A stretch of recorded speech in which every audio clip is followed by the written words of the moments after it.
Welcome to The Explainer. So today we're diving into Chris Bailey's Hyperfocus to tackle a massive question, one that probably hits home for a lot of us. In a world that's basically engineered to steal our attention, how do we actually get it back? The author kicks things off with this really powerful idea. Seriously, think about it for a second.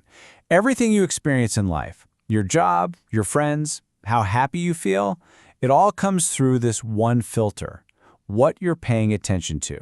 It means your attention, in a very real way, creates your reality. Okay, but here's the catch. Research shows that for almost half our waking lives, a staggering 47% of the time, our minds are just gone. They're wandering. That means for pretty much half the day, we're not really there. And that's what Bailey calls living on autopilot. You know the feeling, right? You're busy all day, just rushing around, but at the end of it, you feel like you got nothing done.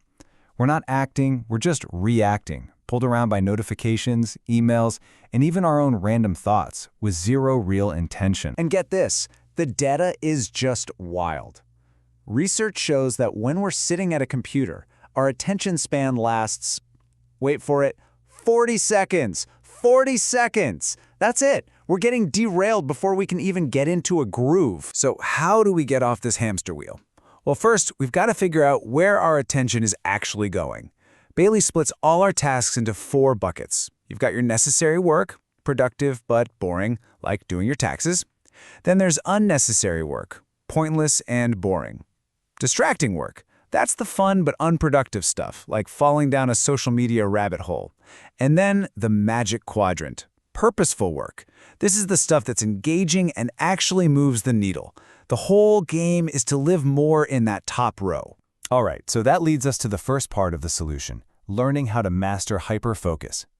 This is that incredible state of deep, locked-in concentration, where you're just firing on all cylinders. Now, to get hyperfocus, you first have to understand what Bailey calls your attentional space. The best way to think about it? It's like your computer's RAM. It's the mental bandwidth you have available at any one moment to actually process what's right in front of you. And just how much RAM do we have?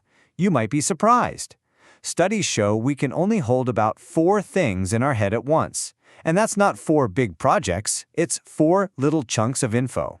That's why multitasking is a myth. You're not doing 2 things at once, you're just doing 2 things badly. But here's the good news. We can actually train ourselves to get into the state.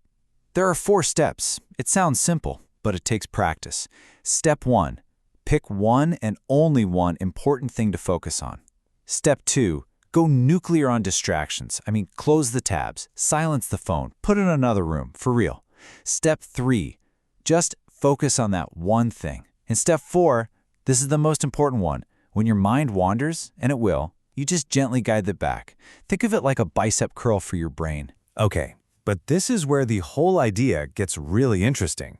Bailey says that intense focus, that's only half the story. The other, equally important half, is something he calls scatterfocus. And this is like your brain's hidden superpower. So think of these two as complete opposites, but perfect partners. Hyperfocus is you laser beaming your attention onto one spot. It takes a ton of energy. Scatterfocus, that's you intentionally letting your mind off the leash to just wander.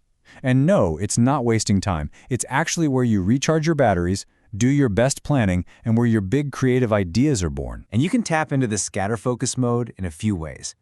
There's what he calls capture mode. You just let your mind wander and jot down any ideas that pop up.